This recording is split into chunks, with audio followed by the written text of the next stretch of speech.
अस्सलाम वालेकुम दोस्तों।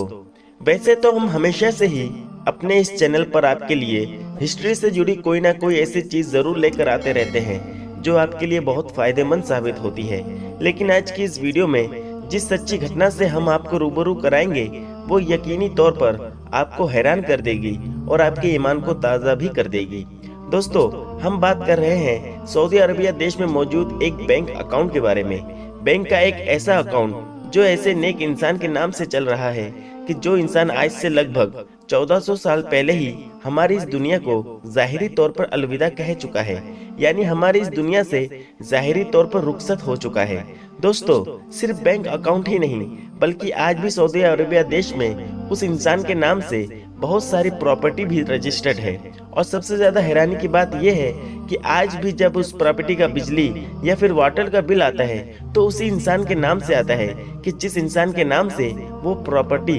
रजिस्टर्ड है। दोस्तों, हम आपको बताएंगे कि आखिर कौन है वो नेक इंसान कि जिनके नाम से आज भी एक बैंक अकाउंट सऊदी अरेबिया देश में चल रहा है। साथ ही साथ हम आपको ये भी बताएंगे कि आखिर वो बैंक अकाउंट कब, कैसे और क्यों शुरू हुआ था। आज की वीडियो शुरू करने से पहले बस आपसे छोटी सी गुजारिश है कि नए आने वाले दोस्त चैनल को सब्सक्राइब करके साथ ही साथ में बेल आइकन को भी प्रेस कर दे और हमारी हौसला अफजाई के लिए हमेशा की तरह हमारी इस वीडियो को लाइक कर दे, ताकि इसी तरह की नॉलेजेबल और हिस्टोरिकल वीडियोस का सिलसिला हम जारी रख सके। दोस्तों, ये कहानी है तकरीबन 622 ईस्वी की, जब मक्का में मुसलमानों को हद से ज्यादा परेशान किया जाने लगा तो इस्लाम के आखिरी पैगंबर यानी हजरत मोहम्मद मुस्तफ़ा सल्लल्लाहु ताला अलैहि वसल्लम के हुक्म पर मक्का में रहने वाले मुसलमानों ने अमन और सुकून की तलाश में मदीने की तरफ हिजरत की। यानी वो लोग मक्का छोड़कर मदीना शहर में रहने के लिए आ गए थे। उस दौर में मदीना शहर में पानी की हद से ज्यादा कमी थी।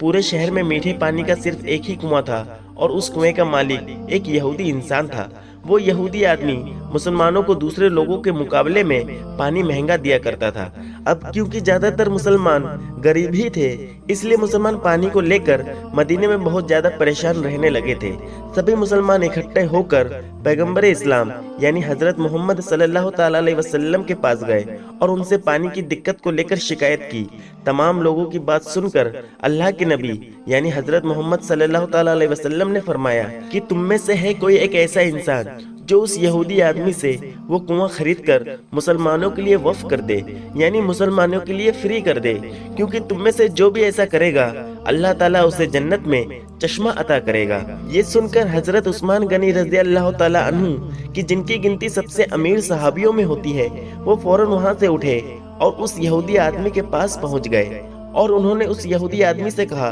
कि तुम अपना ये कुआं मुझे बेच दो। लेकिन क्योंकि वो यहूदी आदमी हर दिन उस कुएं से बहुत कमाई किया करता था, इसीलिए उसने उस कुएं को बेचने से फौरन इनकार कर दिया। हजरत उस्मान गनी रज़ी अल्लाह ताला अन्हु ने उस यहूदी आदमी से कहा कि चलो तुम अपना पूरा कुआं मत बेचो, लेकिन कम से कम अपने इस कुएं में से आधा कुआं मुझे बेच दो, यानी इस कुएं का एक दिन का पानी तुम्हारा हुआ करेगा और एक दिन का मेरा हुआ करेगा। इस बात पर वो यहूदी आदमी फौरन तैयार हो गया और उसने अपना आधा कुआं हजरत उस्मान गनी रज़ी अल्लाह ताला अन्हु के हाथों बेच दिया, क्योंकि वो यहूदी आदमी ये सोच रहा था कि हजरत उस्मान गनी रज़ी अल्लाह ताला अन्हु अपना दिन आने पर पानी को मुझसे भी ज्यादा महंगा बेचा करेंगे, इसीलिए अगले दिन मेरी बिक्री ज्यादा हुआ करेगी। लेकिन कुआं खरीदने के बाद हजरत उस्मान गनी रज़ी अल्लाह ताला अन्हु ने वो किया कि जिसकी उस यहूदी इंसान को उम्मीद भी नहीं थी। हजरत उस्मान गनी रज़ी अल्लाह ताला अन्हु ने मुसलमानों के लिए अपने दिन के उस कुएं का पानी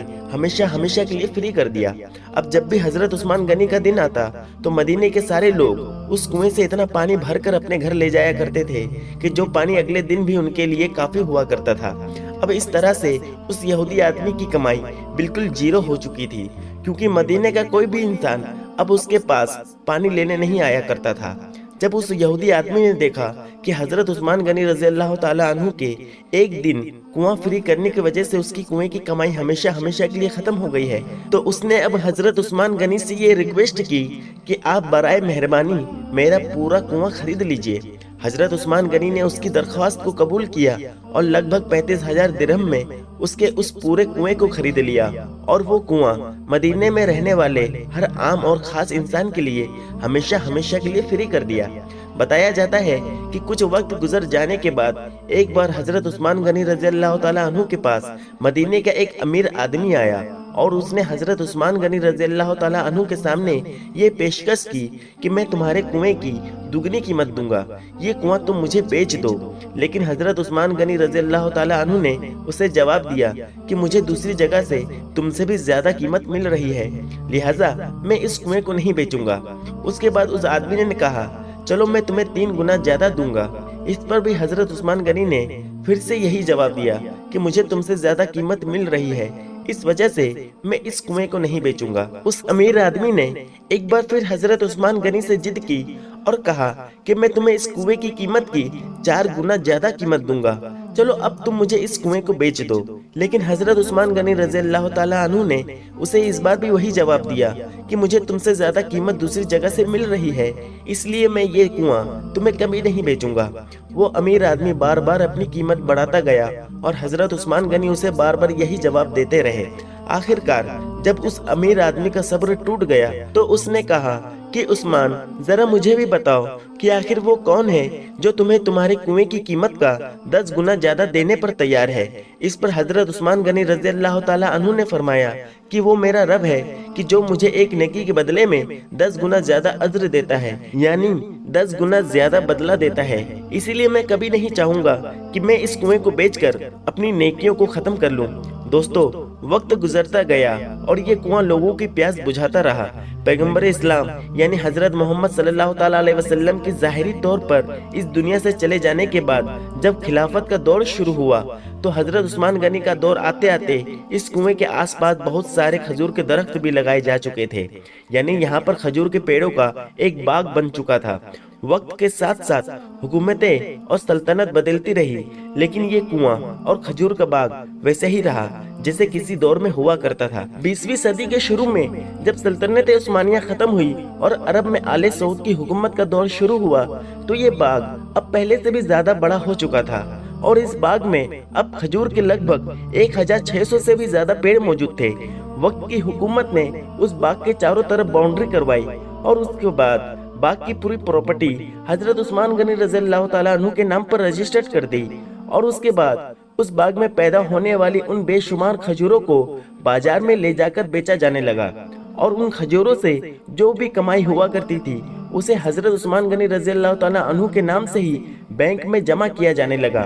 देखते ही देखते हजरत उस्मान गनी रजी अल्लाह ताला अन्हु के उस बैंक अकाउंट में इतनी ज्यादा रकम जमा हो गई थी कि उसके जरिए से मदीने में एक प्लॉट खरीदा गया और इस प्लॉट पर हजरत उस्मान गनी के नाम से ही एक होटल बनवाया गया। बताया जाता है कि उस होटल की सालाना कमाई लगभग 50 मिलियन रियाल है, जिसमें से आधे पैसों को हर साल गरीबों और मिस्किनों पर खर्च किया जाएगा और बचे हुए आधे पैसे को वापस हजरत उस्मान गनी के उसी बैंक अकाउंट में डाल दिया जाएगा। यानी दोस्तों, अब हम ये कह सकते हैं कि हजरत उस्मान गनी का ये बैंक अकाउंट कभी बंद नहीं होगा, क्योंकि जाहिर है इस तरह से हमेशा से ही हर साल की आधी कमाई उसमें पहुंचती रहेगी और हर साल इसके जरिए से गरीबों की मदद भी होती रहेगी। दोस्तों, यकीनन हजरत उस्मान गनी रजी अल्लाह ताला अन्हु को वो मिल गया कि जिसकी उन्होंने आज से लगभग 1450 साल पहले उस कुएं को खरीदते वक्त उम्मीद की थी। फिलहाल दोस्तों, आज की इस वीडियो को